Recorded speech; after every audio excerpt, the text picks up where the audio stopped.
So I remember a conversation I had with a friend just after graduating college. I was pursuing my own freelance filmmaking career. He was going more the corporate 9-to-5 route. And I was telling him about some of the ups and downs, the risks and the benefits of following the path that I had chosen to go down. And he said that he could never in a million years do it because he just couldn't deal with the instability. He said that he needed the job security. And I remember just nodding my head, agreeing with him, because sometimes we hear something so many times that we just take it for granted. We never second guess it. But what I learned in the decade that followed is that my friend was completely wrong when it comes to job security. I've only had a handful of real jobs in my life. There was that summer gig working at Trump's golf course in New Jersey. I didn't learn much from that job, but hey, I'm one of the few people in the world that can say that they've cleaned the president's balls. Okay, let's be honest, that list is probably really long. And then there was the part-time job as a produce clerk at my local grocery store, but that ended after I made a parody rap video and got sued for $7 million by the grocery store. True story. The fresh beats, baby, you know what I mean. Supply the highest quality of every breed. Moving along. It didn't take long for me to start to question whether this whole job thing was for me. And so when I started to make $100 a video as a freelance filmmaker back in 2008, I followed those breadcrumbs to see how far I could take it. That path was filled with doubt and uncertainty, but I learned a lot of valuable lessons about what everybody calls job security. When you have a job, the money that gets deposited into your account every other week is comforting, but it's really only giving you the illusion of security. The truth that I realized years ago, and the truth that so many people are facing this year, is that sadly your job is never guaranteed.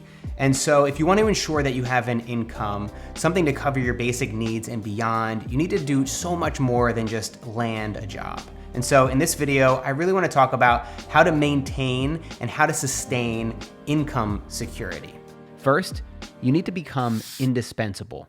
You do this by getting really good at what you do, by investing your time and energy into mastering your craft.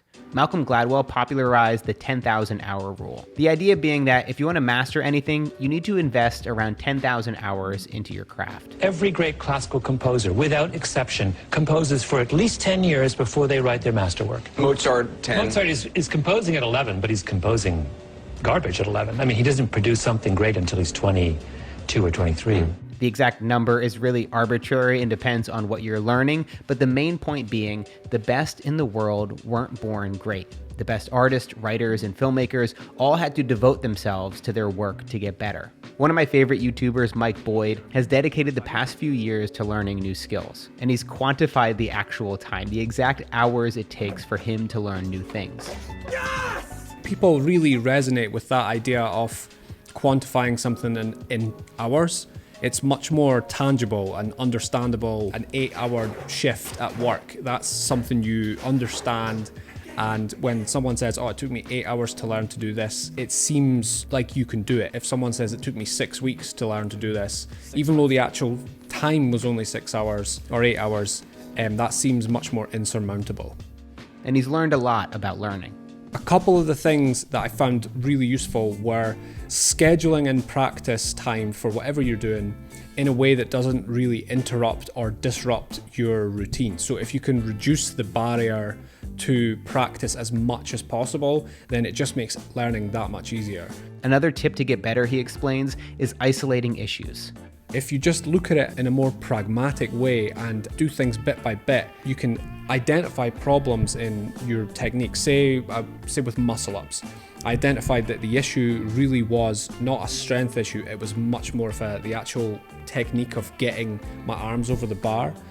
So I was able to isolate that issue with resistance bands, which then enabled me to get the technique down, and then the strength came naturally there. I kind of started to think of learning as the discipline in and of itself.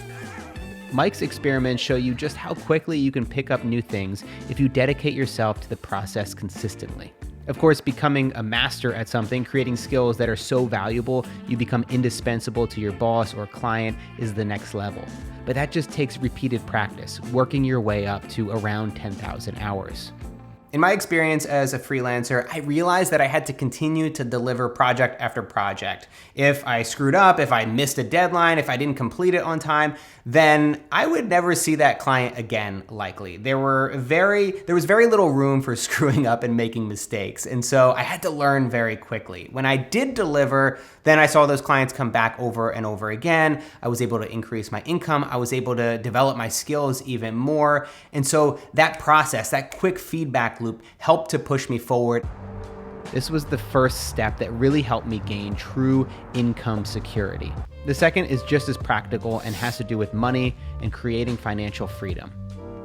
When you have a job and buy into the idea of job security, you assume that your income will always be there. You rarely ever think about the worst that could happen. Or maybe you're simply pushing it to the back of your mind and pretending like it could never happen. But the truth is that you could lose your job. But since you're not thinking about it, you can't prepare for it. I think perhaps the most valuable thing that I took away from my years of freelancing was that I never had a stable income. I never had that consistent bi-weekly paycheck that I could rely on. And that might not sound like a good thing to you, but it taught me to be really conservative and really thoughtful about the money that I was saving and to prepare for the absolute worst case scenario.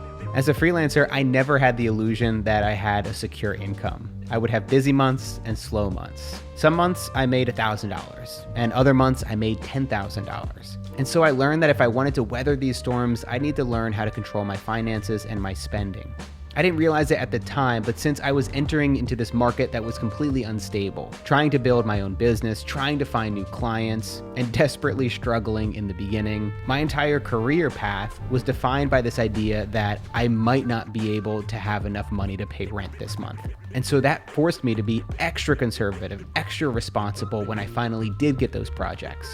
I started out by storing away $1,000 for my emergency fund. I would not touch this unless I absolutely had to. This wasn't for beers on the weekend.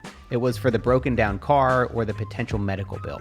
The unexpected will happen, so planning for the unexpected becomes absolutely vital. After that, I started to build up this emergency fund even more. I eventually built it from $1,000 to $5,000 and then $10,000 and eventually over $20,000. The idea was that this money would give me padding. What I didn't realize at the time was that this was providing me with true freedom. Now, if I got sick or if I couldn't work, I would have my basic needs met for at least 6 months or a year. And the weight that was removed and lifted off my shoulders because of this was immense.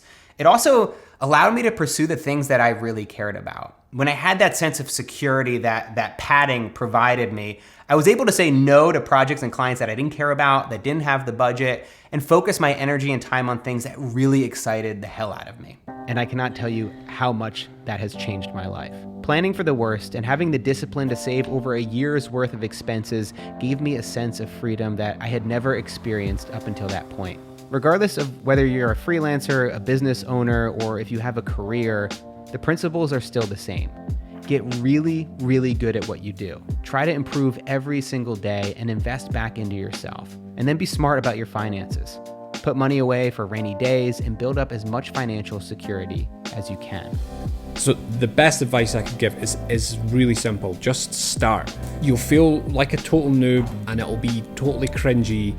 But during that period where you're just picking up something is when you're going to make the biggest progress, and all you have to do is get out of the door and start. This video is brought to you by my friends at Skillshare. Use Skillshare to take classes on creativity, productivity, and business. Mike Boyd, who I interviewed for this video, actually has a Skillshare class of his own, which I highly recommend you check out.